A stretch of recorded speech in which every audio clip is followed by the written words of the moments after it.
Craig, another great Champions League game. Yeah, We've been spoiled, haven't we, of late? No, and as I said yesterday, with City going out, who are such a dominant team in terms of possession, that it would be more even in terms of a football game. And even within this game, I was still surprised, and maybe I shouldn't be, that how Real Madrid go into the shell at times. And I know they're very good at it, but you think, sometimes I'm just thinking, come on, you know, if you'd really get on the front foot at this defence, there's maybe more for you to get out of this game, because we saw as the game progressed where the weak points really are in this Bayern side, and ultimately that's what might cost them.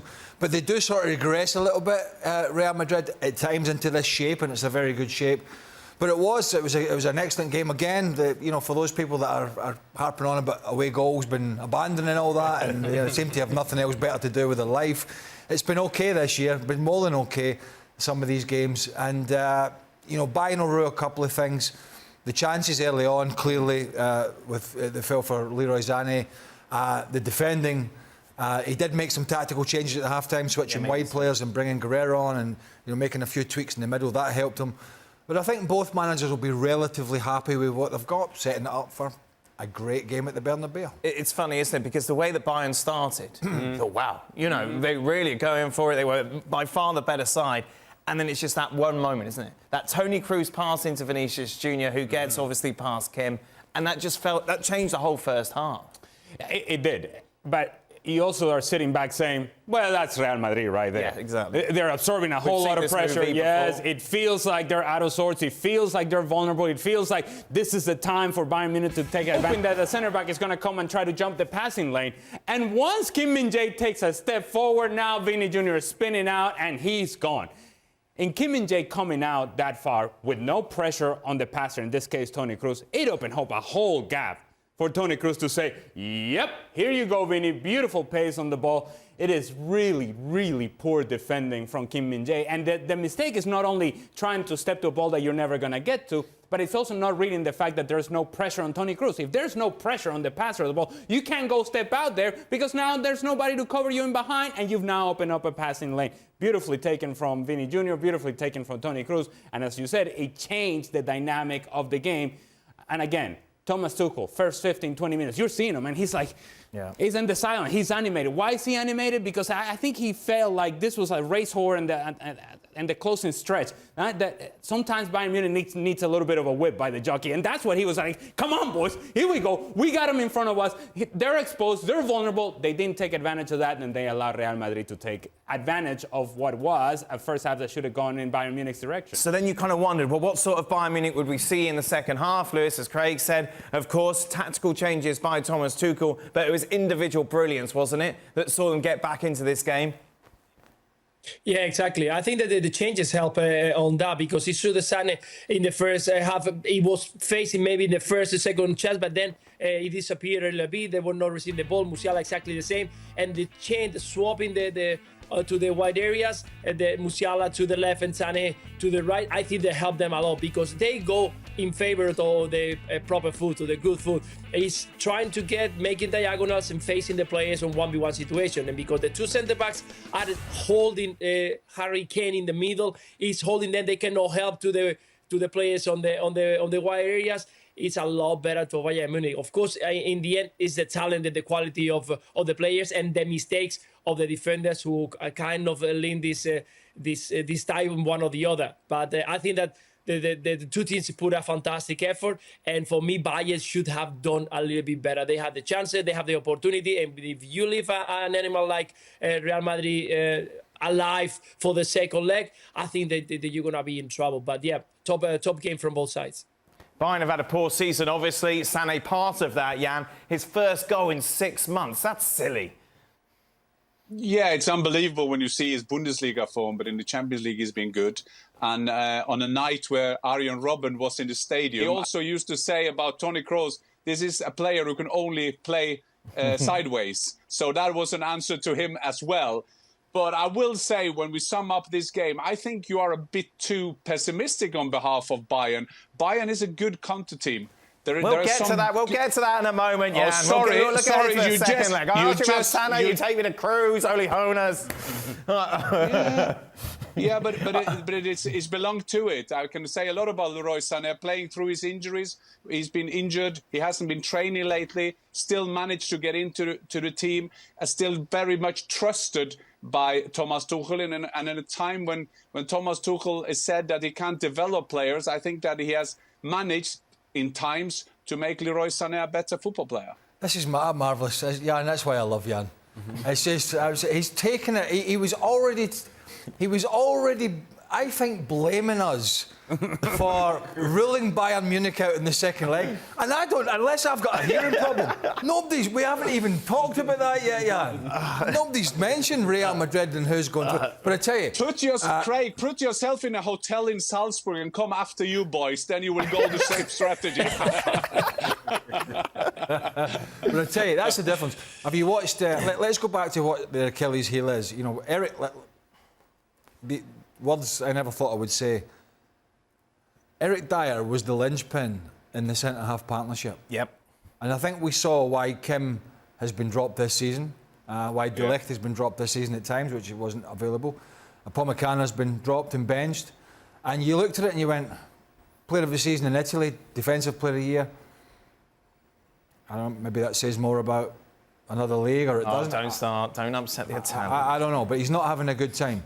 But two things with the goal. One, when you have players as quick as Real Madrid, and they don't have a natural front man, but they have two guys in a hybrid role a lot of the times in Rodrigo and Vinicius, that's the danger. They don't have to worry about it from a central position because Harry Kane's not going to be able to do that. With Real Madrid, this is a big worry. And they got burned, and he got burned badly. And the first thing he did, he looked round, and what he wanted was Joshua Kimmich to be holding his hand. Right? Now, if you watch the play when he got sucked in, and he got sucked in back, he went for it big time. I mean, he bought the ticket as soon as he went short. He didn't just go a little bit and go, hold on, I'll balance this out. He went bang, straight in behind. And Kimmich was stuck, as Ali said, there was no pressure on the ball, so he was stuck between, I don't want to tuck in too much because that's the easy out ball over to the wide position, and then I'm not going to be able to get out. So his position really was kind of natural, and that left a big gap. Gets his head up, the centre-half makes a bad decision, there's a gaping hole, there's only him and Modric really in this team that are going to absolutely slice that pass, and that's the problem for Bayern Munich. That's always going to be the problem for them. That if they step out to these players and leave that gap in behind, that's going to be a huge worry. But it just wasn't Bayern who were vulnerable defensively. Yeah. Real Madrid, of course, saw Sané do that, and then Lucas Vázquez with a lazy leg and gives away the penalty. Yeah. And so the vulnerabilities of Real Madrid were there. The high pressure of Bayern Munich were creating all sorts of issues. For the first 15 or 20 minutes, and this is no exaggeration, for the first 15 or 20 minutes, Real Madrid could not complete 4 or 5 passes.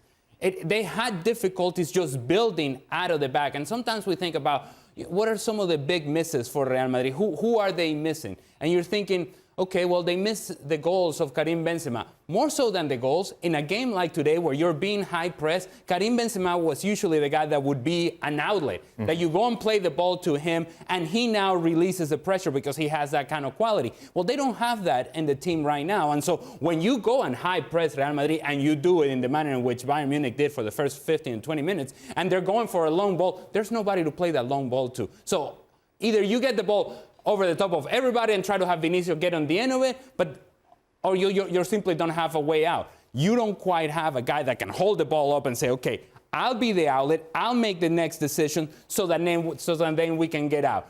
The problem that Bayern Munich had is that they allow the game to settle down. Yeah. And in allowing the game to settle down, then Toni Kroos can take over.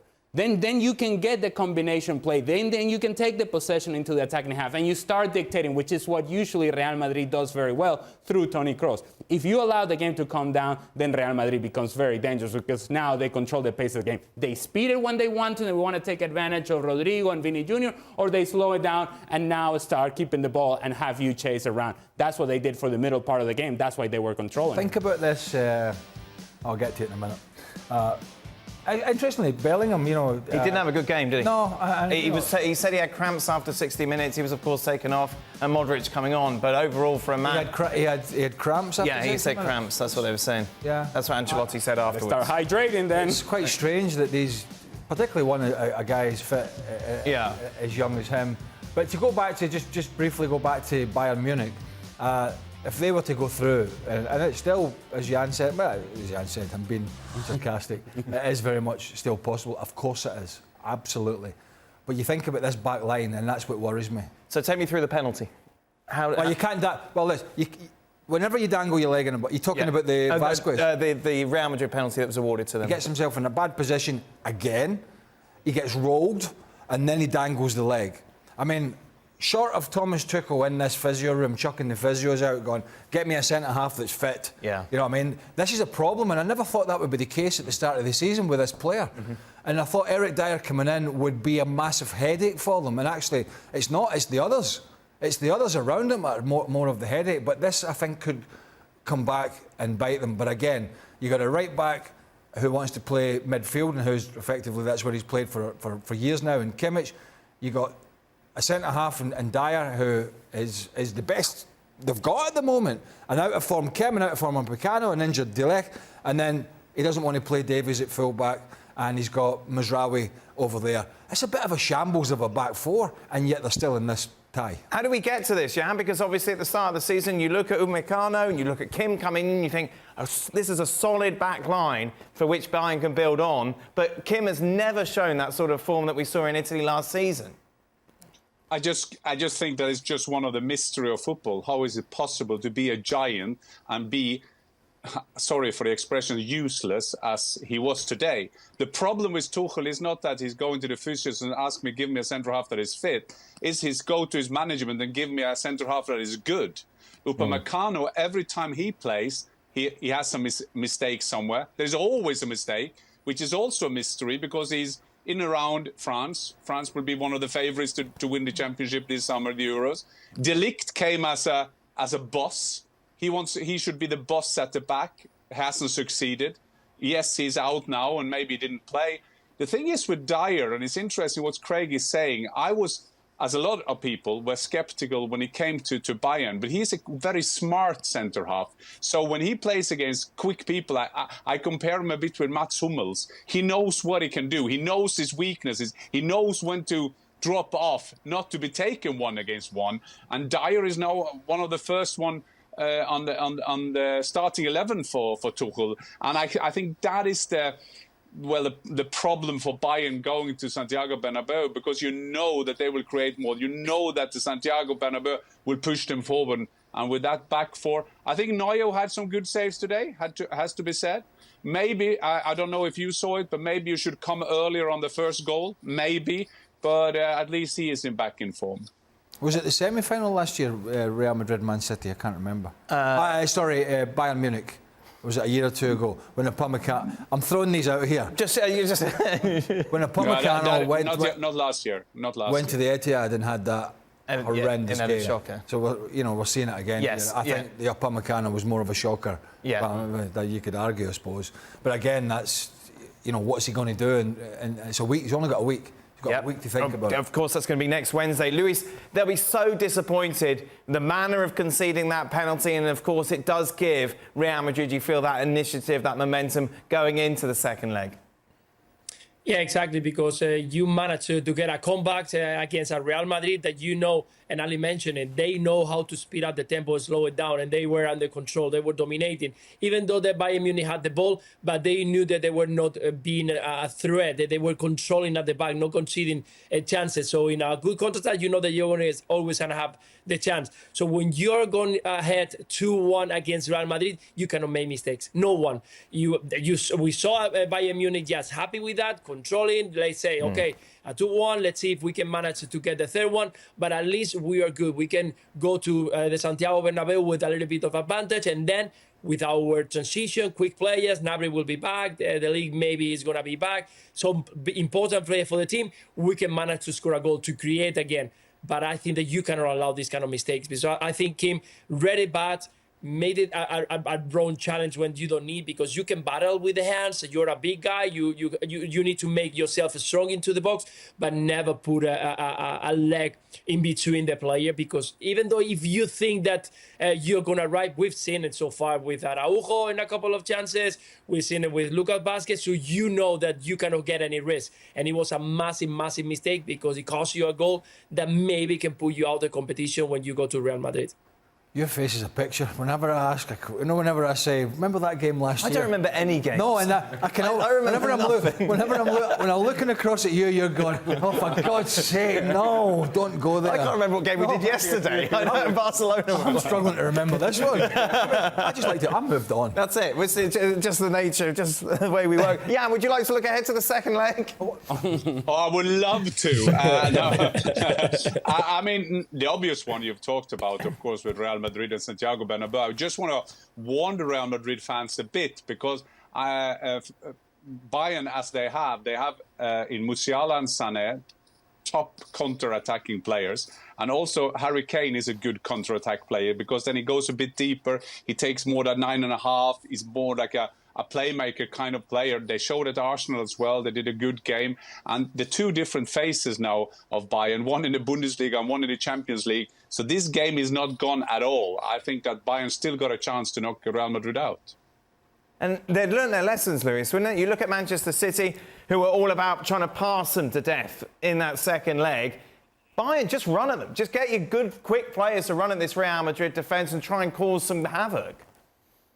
Yeah, exactly, because physically Real Madrid is not a team who can handle 90 minutes at top speed. And Bayern, yes, Bayern can bring you that high intensity, that energy in the last third. They got players on the field and also on the bench that can bring those 1v1 situations, put you under pressure every single time. And that's something that Real Madrid doesn't like. Every single time that they have the ball, they were trying to slow it down, to keep the control, because you don't want a crazy game with quick transition and open game. You want that when you are at the back controlling, sitting down, low block, and then quick transitions to Vinicius Juniors and Rodrigo. But when you go against them with players on the wide areas trying to run to the space, putting under pressure, that's something that Real Madrid doesn't like. They struggle with that. And if at the Bernabeu they're going to try to open up, try to go and show to the crowd that they are at the Bernabeu, they don't want to play, dominated the game, they're going to have problems, because Jan just mentioned, you got players, Musiala, that never stop to think about just grab the ball and face you. He never put the ball down. The only thing he's got in his head is going forward. That's something that for Real Madrid is not easy to handle, because in the middle of the party, they don't have players who can run during 90 minutes. What I find interesting as well is the approach of Carlo Ancelotti in this second leg, because we mentioned that Thomas Tuchel changed Musiala and Leroy Sané and changed the size, and he made the change at halftime. So he made his tactical changes and his technical changes. Well, so did Ancelotti. When Real Madrid went down, instead of having Vini Jr. and Rodrigo in a more central position, all of a sudden you find Rodrigo all the way on the right-hand side and Vini on the left-hand side. And the isolation against Joshua Kimmich and isolation against Noussair Mazraoui. And say, all right, well, let's see if you can handle this, guys. But in order for that to be successful and effective for Real Madrid, then Jude Bellingham has to be a presence coming out of the midfield. And today, Ancelotti made a big decision. They're down in the game. And he said, Jude, who has been his best player this season, come and sit on the bench. That's a big call to make. But I think it speaks to the lack of performance or underwhelming performance and disappointing performance of Jude Bellingham. But it also speaks to the need of the team at the moment, and that Carlo Ancelotti is willing to say, no. We got to change something. And how are we going to change it? How are we going to impact the game? Brahim Diaz has been good. Let's put him on the field. So if indeed they're going to play Vini wide on the left and Rodrigo wide on the right, that central position has to be occupied by Jude Bellingham, and the best version of Jude Bellingham, early season Jude Bellingham. If that's the case, it's difficult for Bayern Munich to address those runs because they have difficulty tracking runners coming out of the midfield. It's one of the problems that they have in that midfield area, even with Konrad Laimer, Goretzka, Guerreiro, whoever plays in that area. Tracking runners out of the midfield is an issue, and then the center backs have issues recognizing those runs coming from late. It's going to be good, isn't it? Yeah, should be a cracker. Still, I'm at risk of upsetting a man in an Austrian hotel. I'm going to do it because he's a few thousand miles away. I think Bayern have clearly superseded what this season was going to be all about for them. As we got into sort of January, February, certainly into March, it was damage limitation. And at the moment, it can be a fair bit better than that. But I just think they're going to run their course. And I think these deficiencies that they have at the back are going to be exposed in the Bernabeu. I don't think it's going to be a walkover, but I think Real Madrid are going to go through still. The clock is ticking. We're almost at the end of the Premier League season. We're in the thick of a title race as well between Arsenal and Manchester City. What were your biggest takeaways from the North London derby if we focus on Arsenal first? Well, the resilience of Arsenal that they continue to show in comparison to last season. Obviously, there's progress. No denying that they're learning how to be champions, as we've said, because that takes a little bit of doing, right? I mean, it reminds me a little bit of Liverpool, doesn't it? That season 18-19, where, they came so close. They could have been easily champions and nobody would have asked any questions. They didn't, but they showed that hunger and they eventually have done it. I feel that Arsenal can still do it right now. City, obviously, given the schedule, probably are still a little bit favorites. But if Arsenal win it this year, Kay, I don't think there could be any doubt that they absolutely deserve it. Yeah, there's been a feeling actually among some of the pundits on FC on the main show as well, Janusz, of the guys saying that they could see both of them winning out. And obviously that would go City's way then. But as you say, this Arsenal side's so strong, it's hard to bet against them. But what we are going to do is look at where they would be most likely to drop points. So what we've got remaining is Bournemouth, Manchester United and Everton. I think I know where you're going to say. Well, I mean, there's two hotspots for each team, but I thought the North London derby may be the one for Arsenal, right?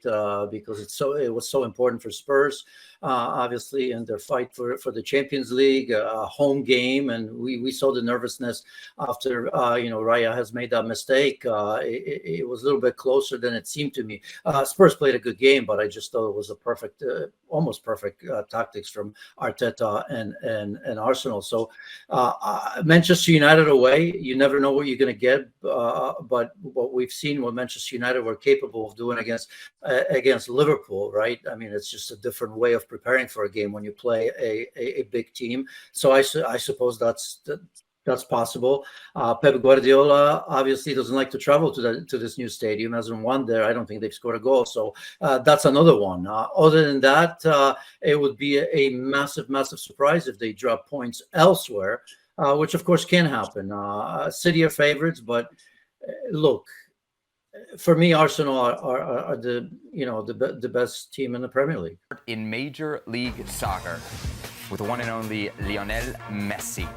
Inter Miami visiting the New England Revolution on Saturday in front of 65,000 plus. That's how many were in attendance to watch Messi play on turf. Reds were up 1-0 very early in this game, but Messi with the equalizer here, Herc, in the 32nd minute. Ah, what a ball through, what a touch. I believe it's Robert Taylor with the silky ball in through here. It's hard, soft feet by Messi, and then Messi gives him the hips, gives him the eyes, gives him the goal. His 8th league goal of the season. 67th minute in the second half, still 1-1. Nope, make it 2-1. Messi with another goal. Yeah, keep your eye on Mark Anthony Kaye, who's basically shadowing Messi around everywhere, except for this play. I don't know how he loses Messi there. He does. Leaves the most dangerous man on the planet alone, facing his own goal. That was Messi's 9th league goal of the season. How about an assist? Yep, he got one here to his old buddy Luis Suarez for the 4-1. All right, couple things here. Kamaski with the outside of the boot, little flick to Messi. Messi with the hard ball in. Watch the indoor touch by Luis Suarez. Watch how he rolls the ball to him, sets himself up, uses the defender as a screen. Golazo. Suarez, 7th of the season. Miami wins 4-1. They are first place in the Eastern Conference. So Herc, Messi does it again. What more can we say about this guy in Major League Soccer? Nothing else. I mean, Should make for a short segment. It's the best player I've ever seen playing Major League Soccer. I don't think it's a secret. I don't think it's debatable. You look at this guy's numbers. He's got 11 goals, 9 assists in the last 10 games in all comps. 9 league goals in the last 6 games. He's played 24 games in Major League Soccer since he signed with Inter Miami. He's got 22 goals, 11 assists. And I'm talking about primary assists, not the hockey assists that eventually Major League Soccer adds to or pad the stats. This guy has been as good as advertised. He's been that player. This is his playground, and he's making every single player, every single opponent look amateur.